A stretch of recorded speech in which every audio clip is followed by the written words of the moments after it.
Hello दोस्तों, नमस्कार। कैसे हैं आप लोग? उम्मीद करता हूँ कि बढ़िया होंगे और आपकी स्टडी भी बढ़िया चल रही होगी। साथियों, हम जो पीवाईक्यू का पॉलिटिकल साइंस का यूजीसी नेट का जो पीवाईक्यू है उसका जो सीरीज चला रहे हैं उसका ये छठा नंबर सीरीज है और आज हम 100 क्वेश्चन नंबर 120 के आगे देखने वाले हैं। हमारा ये टारगेट है साथियों कि हम पीवाईक्यू के हेल्प से एक सेकंड पीवाईक्यू के हेल्प से कैसे 40% क्वेश्चन को एक्स्ट्रा करें पीवाईक्यू के हेल्प से, क्योंकि 20 से 30 क्वेश्चन जो है 20 से 30 क्वेश्चन डायरेक्ट पीवाईक्यू से आ रहा है। या तो ऑप्शन में है पीवाईक्यू या फिर डायरेक्ट क्वेश्चन ही पीवाईक्यू है, पर आ रहे हैं। तो हम कैसे दोनों पेपर में मिलकर लगभग 40 क्वेश्चन एक्स्ट्रा कर दें, 30 से 40 क्वेश्चन एक्स्ट्रा कर दें, ये हमारा उद्देश्य है। तो आइए बिना समय गंवाए हम स्टार्ट करते हैं। साथियों, आप देख रहे हैं एग्जाम डेस्टिनेशन। मैं जीतन स्वागत करता हूं आपका इस चैनल पे। तो चलिए, क्वेश्चन नंबर 121 के 120 तक हम कल देख चुके थे। अगर आप वो सीरीज नहीं देखे तो पहले वो देखिए। 121 स्टार्ट करते हैं। ये देखिए, ये कुछ लीडर्स का नाम दिया है और कुछ स्लोगन्स या आइडियाज़ जो उन्होंने दिया है उसके बारे में उसको मैचिंग करने के लिए कह रहा है।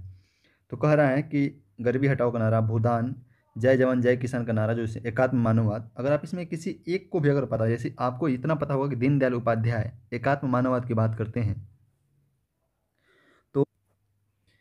तो अगर आपको एक भी पता होगा तो आप देखिए डी का चौथा एक ही में ऑप्शन है। एक ही में ऑप्शन है। हालांकि ये बहुत सिंपल चीज़ पूछा हुआ है, यूजीसी बहुत हार्ड चीज़, बहुत टफ नहीं पूछा हुआ है, क्योंकि सबको पता होगा कि भूदान आंदोलन विनोबा भावे के द्वारा लाल बहादुर शास्त्री ने एक जय जवान जय किसान का नारा दिया था, इंदिरा गांधी ने गरीबी हटाओ का नारा दिया था। ये सिंपल क्वेश्चन है साथियों। अगर आप एलिमिनेशन के प्रोसेस देखिए, अगर आप एक भी पता है तो आप एलिमिनेट कर सकते हैं, ये टफ नहीं है। आगे ये कह रहा है, बहुत सिंपल क्वेश्चन था हालांकि मुझे बिल्कुल आसियान, क्योंकि आसियान का गठन, जो आप आसियान संगठन है उसका गठन होता है 1967 में, और मुझे बिल्कुल भी याद नहीं आ रहा था कि ये, तो इसका जो दक्षेस है, the south east association for regional cooperation, ये जो है 1985 में इसका गठन होता है। तो इसका ऑप्शन ये होगा, ये नहीं होगा, ये फैक्ट है साथियों। मेरा टारगेट उसी क्वेश्चन को करना है जो पता नहीं है या फिर कंसेप्चुअल क्वेश्चन है। ये भी देखिए, बहुत तगड़ा फैक्ट है कि कह रहा है कि उपराष्ट्रपतियों को पद संभालने के कालक्रम में व्यवस्थित करना है इसको। तो इसका आंसर ये होगा, ये सजा लीजिएगा, क्योंकि ये फैक्ट है। अगर आपको आता है तो आप कर सकते हैं, अदरवाइज आपको इसको स्किप ही करना होगा, मतलब गेस करना होगा, क्योंकि स्किप करने का तो कोई चांस होता नहीं है, क्योंकि नेगेटिव मार्किंग नहीं है तो आप स्किप नहीं कर सकते हैं, सारे क्वेश्चन आपको करने होते हैं। ये क्वेश्चन बहुत बढ़िया क्वेश्चन है साथियों, ये इसको हम लोग ध्यान से देखेंगे। कह रहा है कि वैश्वीकरण प्रोत्साहित करता है। पहली बात, आपको अगर वैश्वीकरण शब्द पता है तो आप इस क्वेश्चन को आसानी से कर सकते हैं। वैश्वीकरण का मतलब ये हुआ कि पूरा जो ग्लोब है उसको हम एक विलेज ग्रुप में मानते हैं, एक विलेज ग्रुप में मान रहे हैं। सीमा विहीन राज्य हो गया, पूरा इकोनॉमिक तौर पे अर्थव्यवस्था एक दूसरे से कनेक्ट हो गई, एक दूसरे के पे अंतर्निर्भर हो गई है। वैश्वीकरण इसी को बोलते हैं। तो वैश्वीकरण देखिए, वैश्वीकरण बाजार अर्थव्यवस्था, हाँ होगा, बाजार अर्थव्यवस्था होगा। पूंजी का प्रवाह बिल्कुल होगा। संपत्ति का समान वितरण, ये साम्यवाद का गुण है दोस्तों, न कि पूंजीवाद का, वैश्वीकरण का। संपत्ति का समान वितरण जो है ये पूंजी, अगर आप डी को आप खाली एलिमिनेट कर रहे हैं, देखिए आपको अगर मान चलिए कि मेरा कहने का मतलब ये है एलिमिनेशन प्रोसेस और कैसे आपको करना है वैश्वीकरण के बारे में। केवल आपको इतना पता है कि डी नंबर संपत्ति का समान वितरण केवल साम्यवाद में हो सकता है। पूंजीवाद तो इसके बाद, पूंजीवाद आप जितना कमाइएगा उतना बढ़ सकते हैं आगे, ये इस चीज़ को प्रोत्साहित करता है। तो केवल अगर आप डी को एलिमिनेट कर रहे हैं तो डी इसमें भी है, ये नहीं होगा, डी इसमें भी है, ये भी नहीं होगा, डी इसमें भी है, ये भी नहीं होगा, यानी कि एक ही ऑप्शन आपके पास बच रहा है। देखिए कितना इजीली हम इस क्वेश्चन को कर रहे हैं। आगे देखिए, जबकि अगर आपका कंसेप्ट क्लियर नहीं हो तो आप नहीं, अगर आपको इतना पता है कि पूंजीवाद और समाजवाद में क्या अंतर है तो आप इस क्वेश्चन को कर सकते हैं कि वैश्वीकरण पूंजीवाद को प्रोत्साहित करता है, न कि संपत्ति का समान वितरण की बात करता है। अगला क्वेश्चन देखते हैं। निम्नलिखित भारतीय संविधान निम्नांकित के द्वारा व्यक्तिगत आज़ादी सुनिश्चित करता है। ये देखिए कुछ चीज़ें दिया हुआ, ये भी कंसेप्ट पे क्वेश्चन आधारित है। आपको देखिए कुछ चीज़ों को एलिमिनेट करना है, आंसर तक अपने आप पहुंच जाइएगा। ये कह रहा है भारत सरकार की शक्ति को सीमित करना। कल मैंने जब आपको परसों के वीडियो में उदारवाद जब पढ़ा रहा था तो बताया था आपको, और ये सही है कि संविधान जो है सरकार की शक्ति को सीमित करता है, ना कि सरकार को शक्ति देता है, क्योंकि संविधान के द्वारा हमको फंडामेंटल राइट्स मिलता है, जो फंडामेंटल राइट्स जो है वो स्टेट के विरुद्ध मिलता है। ये क्वेश्चन यूपीएससी में पूछा हुआ है साथियों, तो इसको ध्यान रखिएगा।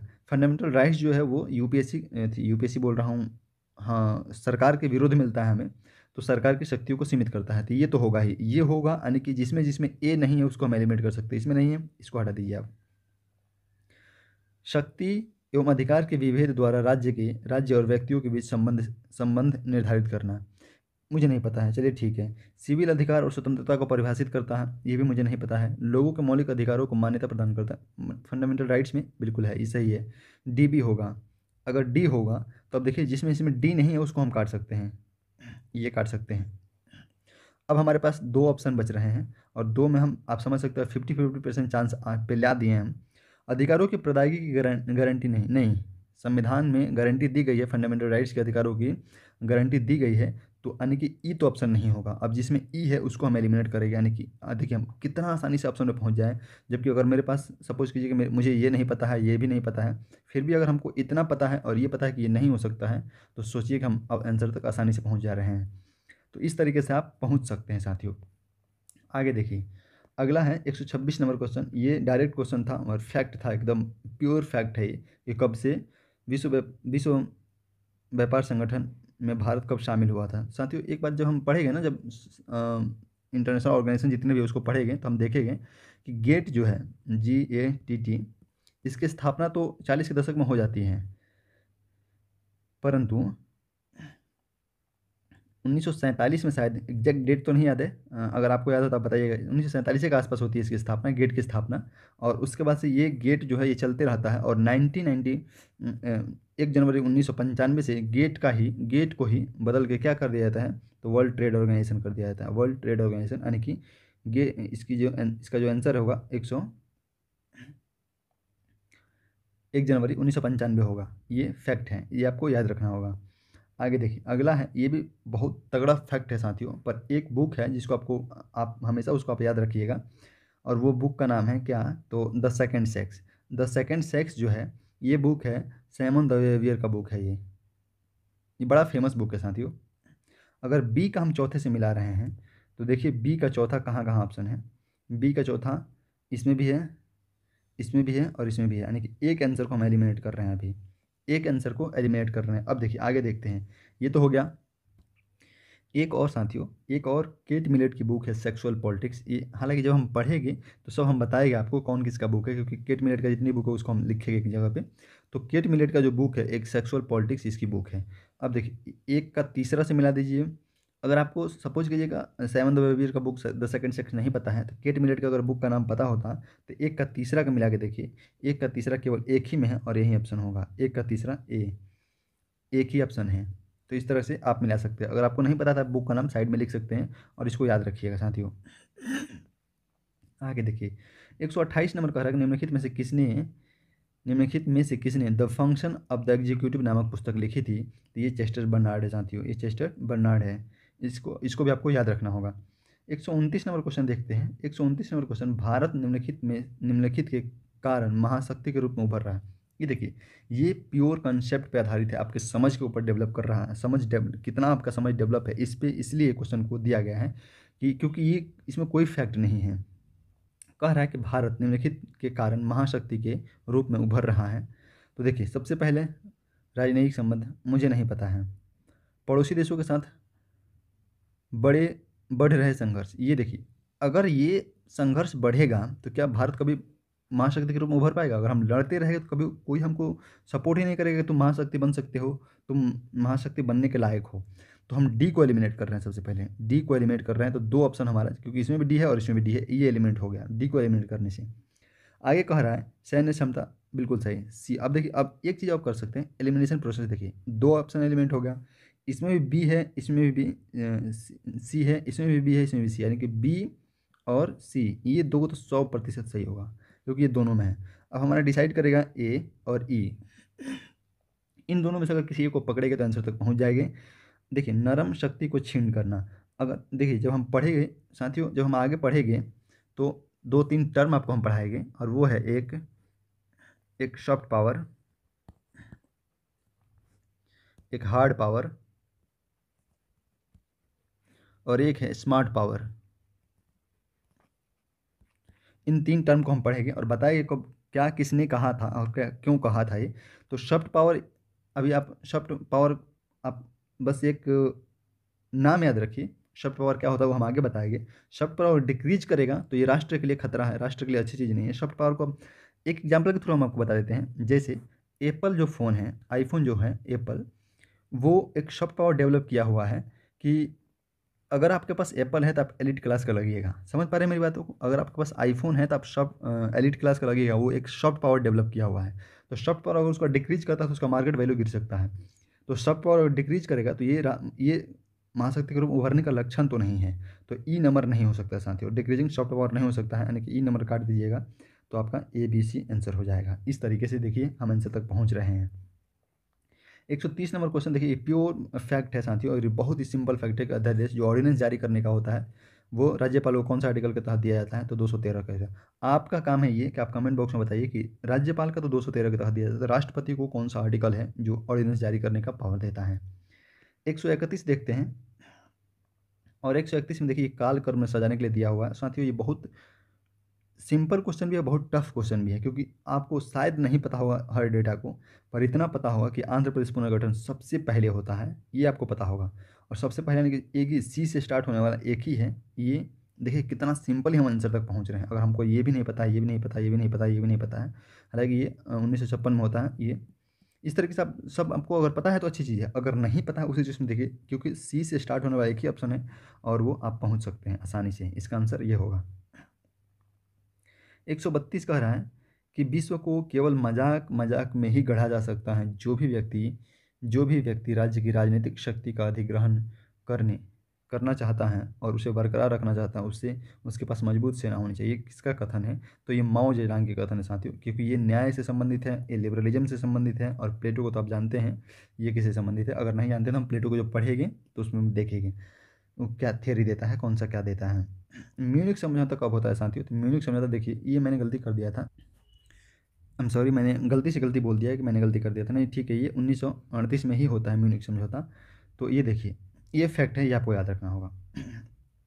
आगे कह रहा है कि इस पुस्तक का जो ये नाम जो पुस्तक दे रहा है, engaging India diplomacy democracy and the bomb, ये जो पुस्तक है ये इसका लेखक कौन है, इसका लेखक है स्ट्रोब टैलवर्ट, इसका लेखक है।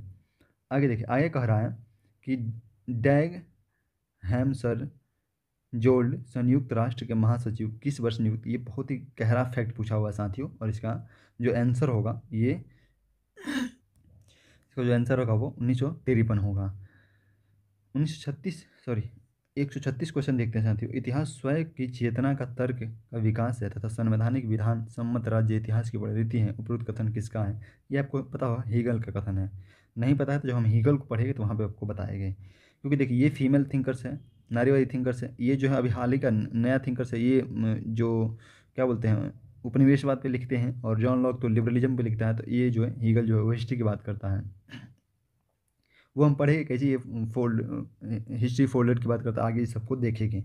137 नंबर क्वेश्चन देखते हैं। दास व्यापार का विरोध करने के लिए ब्रिटेन में वर्ष 1787 में निम्नलिखित में से किस लीग या सोसाइटी का गठन किया गया। तो इसका आंसर साथियों जो होगा वो द एबोलिशन सोसाइटी का गठन किया गया था। यह फैक्ट है और बहुत ही गहरा फैक्ट है। कितना क्वेश्चन और बच रहा है साथियों, 40 तक करते हैं, क्योंकि उसके बाद से 10 क्वेश्चन जो होगा वो छोड़ देंगे। 40 तक करते हैं। 39 नंबर क्वेश्चन देखिए, 2 क्वेश्चन और बचे, उसको कर लेते हैं साथियों ताकि खत्म हो जाए। 10 क्वेश्चन जो कॉम्प्रहेंशन का है उसको बहुत ही डिटेल में देखेंगे, क्योंकि एक क्वेश्चन 10 में 10 आपको सही करने होंगे, क्योंकि अगर आप 10 में 10 करिएगा तो भी आप GRF क्वालिफाई कर सकते हैं। देखिए, भारत के संविधान के निम्नलिखित अनुच्छेदों को विभिन्न संवैधानिक संशोधन द्वारा अंतःस्थापित के क्रम में व्यवस्थित कीजिए। शिक्षा का अधिकार, देखिए कुछ चीज़ें हैं जो आपको एकदम 100% याद रहनी चाहिए, अदरवाइज आप नहीं कर पाइएगा। अच्छा, ये NJSC की बात अब जो आएगी, जो हम पढ़ेंगे इंडियन पॉलिटी तो बताएंगे। ये 99वां संविधान संशोधन है, 2014 में किया गया था। आगे देखिए, शिक्षा का अधिकार ये कब किया गया था, 2021 की, सॉरी मैं 2021 की बोल रहा हूँ, मैं बोल रहा हूँ शिक्षा का अधिकार आर्टिकल 21 के कॉमेंट डाल दिया गया है। तो इस तरह से आप इसका सारा डेट अगर आपको याद है तो आप आसानी से कर सकते हैं। इसका आंसर जो है वो ये CAEBED, इस तरह से इसका आंसर होगा। देखिए ये भी एक क्वेश्चन है, और इसको भी बोल रहा है कि ये जो लोकसभा में अनुसूचित जातीय जनजातियों के लिए आवंटित सीटों की संख्या के अनुसार निम्नलिखित राज्यों को अवरोही क्रम में व्यवस्थित कीजिए। साथियों एग्जाम में बैठ के डिसेंडिंग और असेंडिंग ऑर्डर को आपको ध्यान में रखना होगा, कब क्या पूछ रहा है। तो इसका जो है ये ई नंबर ऑप्शन होगा। इसको एलिमिनेट कर सकते हैं साथियों, क्योंकि देखिए मेघालय पूर्वी स्टेट है, मेघालय में सबसे कम होगा। ई को सबसे लास्ट में रखना है, और ई को सबसे लास्ट में मुझे लगता है एक ही ऑप्शन इसमें रखा हुआ है, तो आसानी से कर सकते हैं। थैंक यू साथियों। 20 क्वेश्चन हम इसमें कर चुके हैं। 10 क्वेश्चन जो बच रहा है उसको हम अगले वीडियो में देखेंगे, क्योंकि उसको थोड़ा सा डिटेल में देखना होगा ताकि आप 10 में 10 क्वेश्चन उसको सही कर पाए। Thank you so much.